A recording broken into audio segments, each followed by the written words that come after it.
Bonjour, je suis Susanna Chua. Bienvenue à la Bouteille du vin. Bonjour, je suis Michel Cloutier. Aujourd'hui, on va parler de cépages, entre autres, Susanna. Oui. Également, on visite le vignoble La Mita de l'île d'Orléans. On va d'ailleurs tout de suite écouter cette première capsule. Acheter, c'est un grand mot. Je suis sur la ferme de mes ancêtres. Je suis un des insulaires de l'île d'Orléans, natif de l'île, que j'ai décidé dans début quarantaine de partir un vignoble à l'île d'Orléans. C'était un défi je vous dirais, de montrer, même dans un climat nordique, il y avait quelque chose à faire avec le vin au Québec. On sait que le climat est très froid, les vins de glace, vendanges tardives, c'était très bien pour le Québec et en même temps, avec les années, il y a eu des vignes qui sont adaptées au climat nordique. Fait qu'on a agrandi notre variété. On a beaucoup de variétés, tout près d'une trentaine. Des dernières années, on est en train de planter des vinifera comme le Pinot Gris, Pinot Noir, Riesling, Chardonnay. Ce qui on les met sur protection parce qu'on sait que dans le mois de janvier, au Québec, il ne fait pas de la température qu'il fait maintenant. Il fait extrêmement froid pour la vigne de résister au froid et les vents, tout dépendant de la quantité de neige qu'on a sur les vignes pour les protéger. C'est sûr que les vinifera sont protégés sur des toiles géotextiles pour être capable de passer l'hiver. Ici, on reçoit beaucoup de touristes. À l'intérieur, on a une map monde qui nous montre d'où ce que ça vient, de l'Australie, aller jusqu'à Vancouver, le Brésil, le Chili, l'Indonésie, le Japon, l'Afrique du Sud, la France. Beaucoup de Français, et c'est de prouver que même il y a des Français qui arrivent ici et qui disent « Oh, vous faites des vins? On ne pensait pas qu'il y avait des vins au Québec dans le climat que vous avez. » Ils goûtent nos vins et ils restent très surpris qu'est-ce qu'on est capable de faire avec les hybrides qu'on a ici. On fait les blancs, on fait 2 blancs, on fait rosé, rouge. On fait un demi-dos en blanc. On sait qu'on fait les vendanges tardives, vin de glace. On est en appellation IGP, Indication géographique protégée. C'est certifié par Écossaire Canada. On fait aussi des vins qui sont mutés avec de l'alcool, qu'on appelle des vins fortifiés. Présentement, depuis l'an passé, 2018, on fait partie de l'Association des vignerons du Québec. Et on est en appellation contrôlée sur les blancs, rosés, rouges et vin de glace. Le vin de glace, on est en appellation contrôlée depuis 2014. Ça veut dire les vendanges de 2014. On a des cahiers des charges à respecter. On a un agronome qui vient faire la vérification. Écossaire vient à l'improviste. Il arrive et puis il vérifie, voir si on respecte le cahier des charges. Il regarde si tout, partir de la vigne, aller à la bouteille, on est capable de retrouver toutes les étapes. Puis en même temps, ils viennent faire vérification de nos cuves, des quantités pour voir si on n'a pas rajouté plus de raisins dans notre production, parce que la production, elle est suivie du début, elle est jusqu'à la fin, à la mise en filet.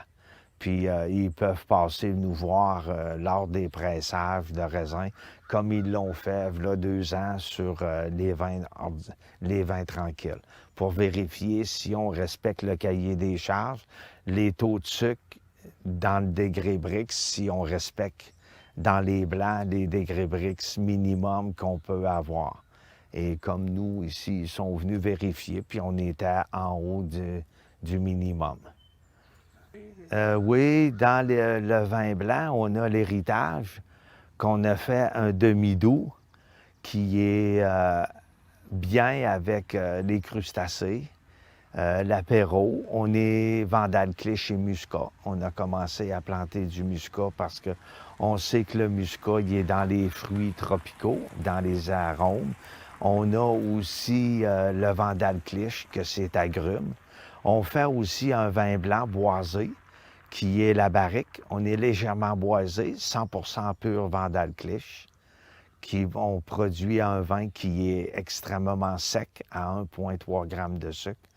On a aussi notre fameux rosé L'Aube, qu'on est avec le Radisson Sainte-Croix et Pionnier, qu'on a un très bon rosé, qu'il est demi-sec. On fabrique un rouge, demi-sec aussi, depuis le millésime 2016. On s'est aperçu qu'avec les vins extrêmement secs, quelquefois, c'est plus difficile à vendre parce que le monde aime quand même les vins qui sont demi-secs. On est ouvert ici à la boutique l'été et on sait qu'à l'été, si on a des vins de terrasse, c'est beaucoup plus intéressant à aller prendre un verre. On fabrique aussi un pétillant rosé qui est le Rubis, qui est fait avec du Céval noir et du Sainte-Croix, qui est très aimé. On est gazéifié, mais pas de méthode champenoise. On fabrique un demi-doux en blanc, 100% Vandal Cliche, qui est cueilli un peu plus tard en saison. Et on a environ 25 à 30 grammes de sucre par litre. On a notre fameuse Vandal Cliche, notre fameuse insulaire, qui est notre vendange tardive, qui est fait de 100% Vandal Cliche avec des arômes de mangue. On trouve ça très bien servi avec des fromages ou à la fin d'un repas. On a les vins fortifiés, qui sont les plaisirs blancs, plaisirs rouges. C'est des vins qui sont mutés à l'alcool de grain. Le blanc va se prendre très bien en apéro, tandis que le rouge, avec un très bon chocolat noir ou quelqu'un qui est amateur d'un bon cigare, c'est très intéressant. C'est des vins qui sont à 17% d'alcool. On produit aussi notre fameux vin glace, qui est le verglas, qui est très aimé des touristes parce qu'on roule aux alentours de 150 à 200 grammes de sucre, tout dépendant des millésimes. Présentement, on est sur le millésime 2015, on est à 155 grammes de sucre par litre. Ça va accompagner un très bon foie gras. C'est très intéressant, ou avec un dessert à la fin, mais moi, je l'aime beaucoup nature seule pour vraiment goûter la pomme caramalisée, mais il n'y a pas de pomme dedans. C'est parce qu'on a concentré extrêmement les sucres et puis ça nous a emmené ces arômes-là en bouteille. On va maintenant parler cépage. Susanna, qu'est-ce qu'un cépage? Bon, d'abord, il faut savoir que la vigne, c'est la plante qui va nous donner les raisins. Les raisins, c'est les fruits les plus sucrés qu'on a ici dans la planète. Les raisins, c'est les cépages. Nous, à la maison, on l'appelle raisin, mais dans la sommellerie, dans le monde du vin, on va l'appeler cépage. La vigne, c'est la plante. Il y a Vitis européenne ou Vitis vinifera. On parle de la vigne, la plante. Donc, la Vitis vinifera ou européenne va nous donner les cépages internationaux qu'on connaît, par exemple, le Cabernet Sauvignon, la Syrah, le Chardonnay. Il y a un autre type, une autre sorte de vitis, la vitis riparia ou américaine. C'est très connu pour être résistante aux maladies, mais on ne fait pas de vin avec la vitis riparia. C'est plus avec la vitis européenne qu'on va le faire. Nous avons également des différents types de raisins de cépages. On va les appeler les cépages. Oui. Bon. Donc, il y a des cépages de cuve pour faire le vin. Il y a des cépages ou des raisins de table pour manger, ce qu'on trouve à l'épicerie. Il y a des cépages pour le doux, pour faire le vin et pour qu'on peut également manger. déguster. Oui, OK. exactement. Et il y a des cépages de chaudière pour distiller, comme pour un cognac, pour un brandy. Qui arrive dans les spiritueux, plus à ce moment-là. Oui, Certains types. Comme oui, certains types de Oui. spiritueux, comme les cognacs ou comme les brandy. Donc, il y a 4 types de raisins, de cépages. Par contre, nous avons également des cépages hybrides. Oh! Les cépages hybrides, c'est le croisement entre 2 ou plus cépages. C'est ce qu'on utilise ici au Québec à cause de la température. Les conditions climatiques, évidemment, qui Exactement. fait qu'on a besoin de vignes plus résistantes au froid, je présume. Exactement, C'est exactement. Et voilà, par exemple, comme les produits de Bacchus, les Vidal, les Frontenac, les Ceibal, ils sont des cépages hybrides, résistants à nos hivers extrêmes. Il y a également des cépages autochtones. Autochtone. Oui, c'est simplement que sont des cépages qui seront donnés dans certains pays. Par exemple, le Portugal a environ 300 cépages autochtones, des cépages qu'on ne peut pas trouver ici. Par exemple, un arinto. C'est unique. Un cépage autochtone va être unique à la région d'où il vient. Exactement. Comme le cépage arinto, on ne peut pas le trouver ici au Québec, c'est juste au Portugal.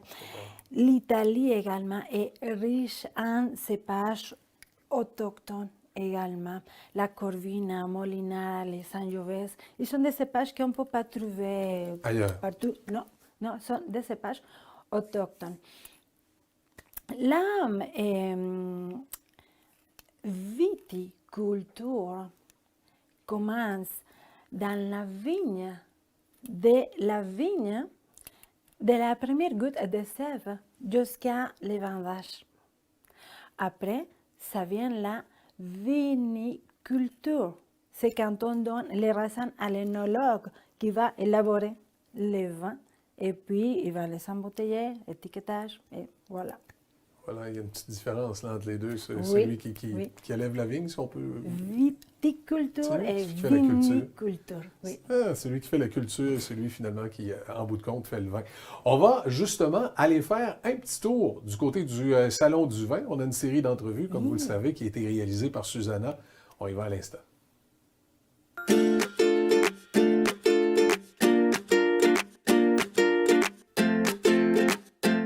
Bonjour Alain La Liberté. C'est qui Alain La Liberté? Bonjour, Susanna.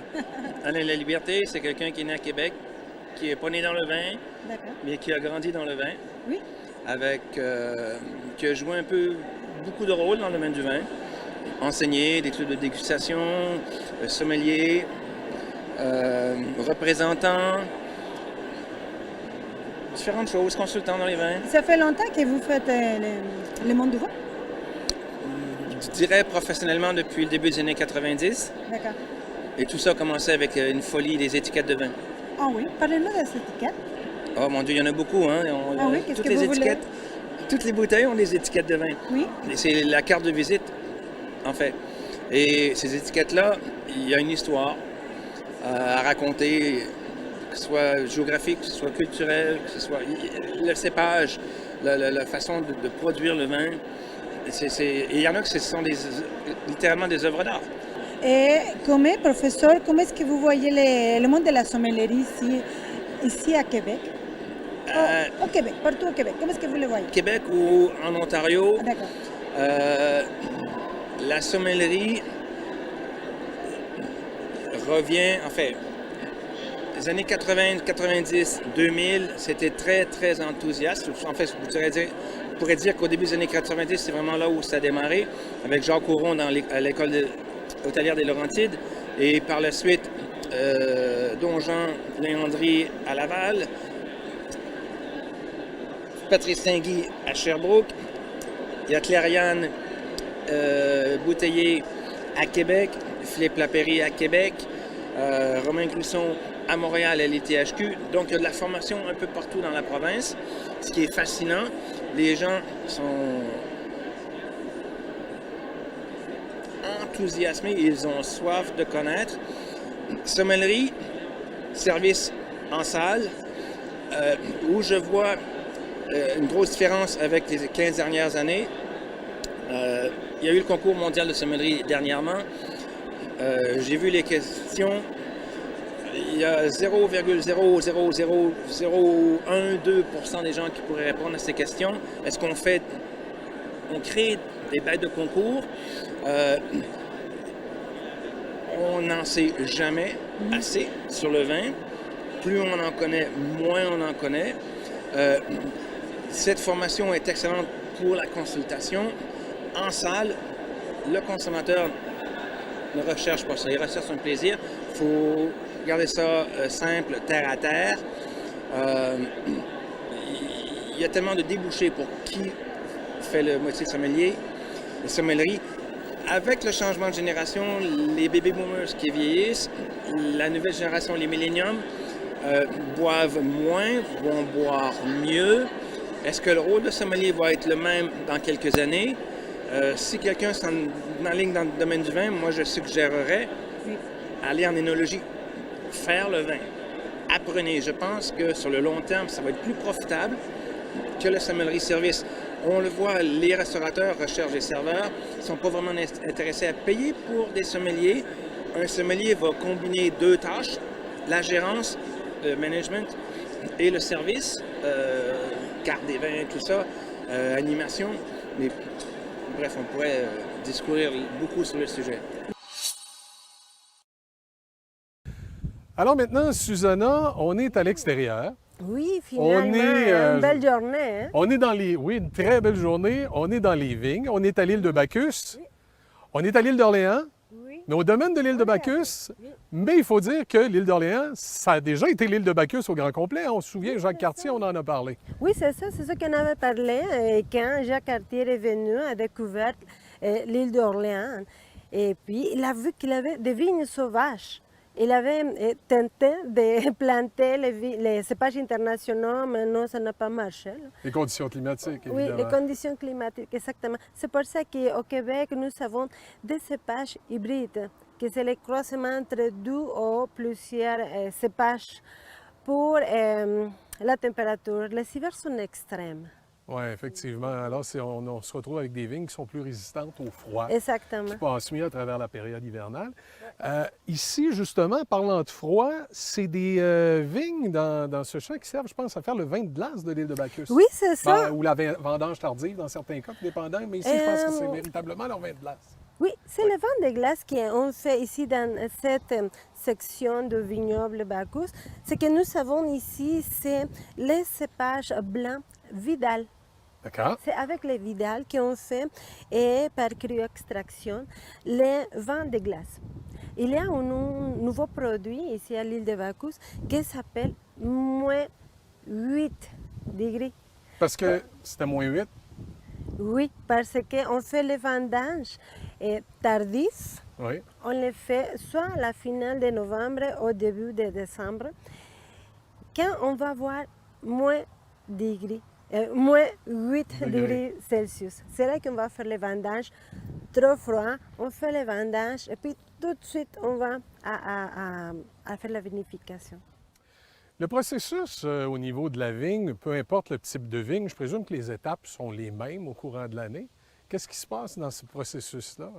On parle de cycle végétatif. Oui. Mais c'est sûr que si au Québec nous avons notre température, ce n'est pas les mêmes dates qu'à la France, par exemple. Je présume. À l'Argentine, par exemple, au Chili, par exemple. Donc maintenant, nous savons... on va commencer la première étape du cycle végétatif avec une goutte de sève. D'accord. Pendant le printemps. Et on va faire la taille. La taille, c'est coupée pour donner la forme à la vigne. Et puis, ça va commencer la brotation, le débourrement. Est-ce que j'ai bien prononcé? Oui. Le débourrement. Et puis, nous sommes dans l'étape de la nuaison. Okay. Est-ce que c'est bien oui, la nuaison, effectivement. Excuse-moi mon français. Après, si on va regarder qu'ils sont des petites baies qui vont devenir en fleurs. Donc, la prochaine étape, c'est la floraison. Okay. Que les fleurs vont devenir les raisins. Et là, les fameux raisins qu'on va pouvoir récolter durant les vendanges, qui vont à pas confondre avec les vidanges, c'est pas la même journée. C'est à l'automne, les vendanges qui, à ce moment-là, on récolte les raisins et on va pouvoir faire le vin. D'ailleurs, si on était à la période des vendanges, on verrait que les vignes seraient beaucoup plus hautes. Là. On dépasserait les fameux fils qui ont été installés. Ce n'est pas pour rien qu'ils sont là, c'est que ça permet aux vignes, justement, un peu comme une plante... De conduire la vigne. Une plante grimpante, non, grimpante, pardon, de pouvoir continuer. Ça, c'est pour conduire la vigne. Oui, exactement. Oui. Parce que pendant le cycle végétatif, bon, donc, quand on va voir les raisins verts, soit c'est pas rouge ou blanc, ils vont devenir toujours verts. Et c'est jusqu'à la véraison qu'on va voir les changements de couleur. As-tu déjà vu une grosse grappe avec toutes les couleurs, là? Ça, c'est la véraison. C'est la plus belle étape visuelle. Oui, parce que là, nous, tranquillement, là. les raisins changent de couleur. Exactement. Mais avant les vendanges, on va faire le fouillage parce que des fois, beaucoup de feuilles, et ça va nuire. Ça va nuire au développement du raisin, donc on Exactement. retire quelques feuilles pour permettre au raisin de pouvoir Exactement. devenir plus gros, plus charnu. Pour que le soleil et toute la concentration soit plus dans les raisins et pas dans les feuilles. Dans les feuilles, exact. Oui, exactement. Et on va faire, comme je te disais, les fils qui sont ici sont pour conduire la vigne, parce que sinon la vigne va tomber toute ici. D'accord. Donc, on va la conduire, on va enlever les feuilles, oui, exactement. Et puis, on va la soigner l'observer pendant tout le cycle. Après les vendanges, pour faire les vendanges, c'est une étape aussi importante, parce que si tu crasses les grappes, si tu les prends et tu les crasses, la fermentation va commencer tout de suite. Il ne faut pas les casser. Non, il faut vraiment les faire à la main, si vraiment possible. Les cueillir, quoi, raisin oui, par les cueillir raisin. avec amour, avec attention et les déposer dans la boîte, dans la caisse. Une fois que ce n'est pas tout plein, non? Parce que sinon, les mêmes poids va craser. On ne peut pas se permettre de les empiler. Il faut vraiment qu'ils soient étendus sur le plateau. Oui, exactement. Et puis, ça va venir des personnes qui vont ramasser dans un chariot et tout de suite à faire les raflages. On va enlever les rafles et puis on va faire le pressurage pour obtenir les jus. Et tout de suite, à la cuve inox. OK. Oui. Et puis, c'est là que ça Là, va c'est pas comme commencer la autrefois, fermentation. c'est pas un grand plat de bois où tout le monde embarque nu-pieds dedans pour les écraser. Mais avant, c'était comme ça. Hein? Ouais, c'est sûr qu'avant, c'était comme ça. Je détesterais pas essayer ça. Moi, je pense que je vais venir durant les vendanges, essayer ça, écraser les raisins à pieds nus. Oui, ça serait agréable. Oui, mais il y a des moments qui le font encore. Je l'ai vu même l'année passée. Oui. Okay. Oui, il y a encore des endroits où des petits vignobles en Europe la où tradition, c'est une tradition. C'était la tradition. Oui. Même pour... Oui. On voit de tout. On voit de tout. Et finalement, ça vient la fermentation et on va tout nettoyer, purifier les vins. Donc, inquiétez-vous pas si c'est avec les non, même pieds. si c'est fait avec les pieds. Non, mais c'est en Europe, dans certains endroits, où on a gardé une tradition. Je présume les plus petits vignobles. Au Mexique aussi? Je l'ai vu l'année passée. Ah! Avec un petit tequila, on écrase les raisins au Mexique. C'est une idée. C'est ça. Il y a plusieurs cépages quand même ici. Hein, ici, c'était les cépages pour les vins de glace. Oui, ça, c'est les Une vidales. vendange tardive. Pour les vins de glace. Et un peu plus loin, il y a d'autres cépages là, qui sont toujours des cépages adaptés là, pour notre saison. Oui, toujours des cépages hybrides. C'est sûr qu'il y a des domaines, ici même à l'île de Bacchus, qui ont commencé à planter les cépages internationaux, comme le Riesling par exemple, comme le Pinot Grigio par exemple, et Pinot Noir également. C'est prendre un peu de risque, mais je te dis que ils ont de bons résultats. Ils ont de bons résultats, mais je présume qu'ils doivent faire un peu plus attention à la vigne en période estivale. On doit la garder, la protéger un peu plus des intempéries. Exactement, de tout, hein, de tout.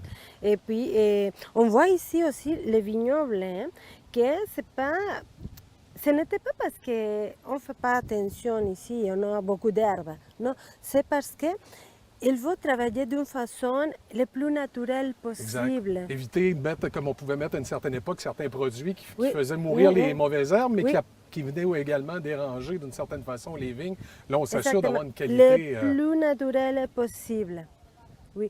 Et nous savons également le type de sol. Le type de sol, c'est limon, argile également, que ça c'est très bien pour la concentration, la rétention d'eau et l'infiltration d'eau. C'est bien pour la vigne parce que on dirait que la vigne est masochiste. Ah ouais? Elle boit beaucoup d'eau? Oui, non, plus tu la laisses grandir à sa nature, Oui. plus qu'elle va te donner le meilleur raison, le meilleur résultat. Mais par contre, si tu viens et tu l'arroses, non.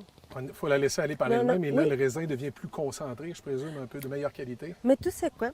Que dans la vigne, le sol est ici et la vigne va faire des racines.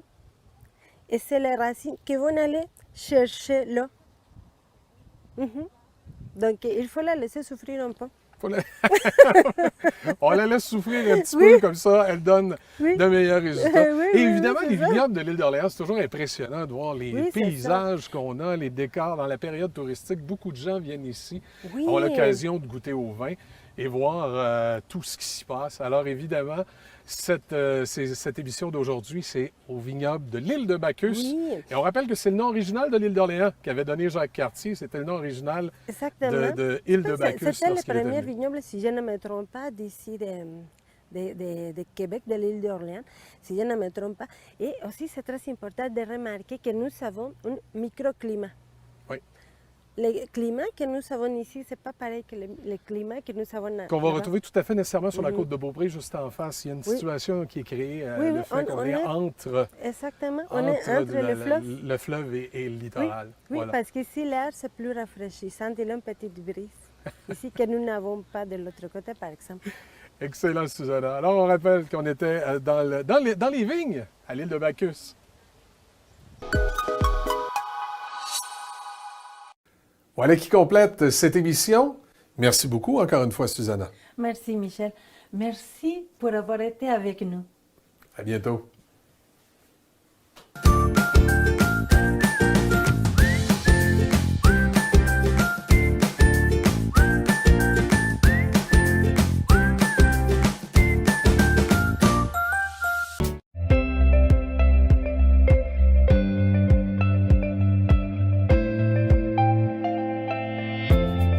Découvrez Paul Letourneau, l'opticien de famille, dans sa nouvelle boutique. Vente, ajustement, réparation de lunettes de qualité.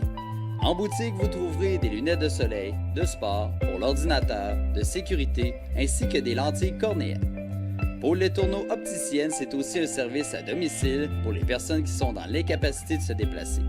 Un service personnalisé à l'échelle humaine.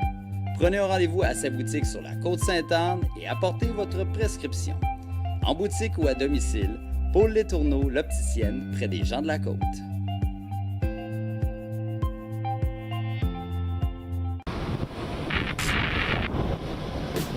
Épandage de la Côte possède une flotte de 3 camions, spécialisés dans l'épandage de tout genre. Munis de 2 courroies, dont une de 19 pieds extérieurs, chaque camion peut épandre sable, gravier, terre noire, paillis de cèdre et autres agrégats. Peu importe l'endroit, restreint ou difficile d'accès, nous épandons jusqu'à 19 tonnes de matériaux, jusqu'à 100 pieds en environ 20 minutes, ce qui diminue le coût et la durée des travaux. Contrairement aux méthodes traditionnelles, nos camions le font qu'en 2 étapes. Le chargement directement à la carrière et l'épandage sur les lieux de vos travaux. Terminez la mobilisation d'équipements qui entraînent des bris sur vos terrains, les travaux supplémentaires, la contamination du sol et la perte de matériaux. Évitez les montagnes à étendre et gagnez du temps à profiter de l'été. Épandage de la Côte, un partenaire, peu importe la saison.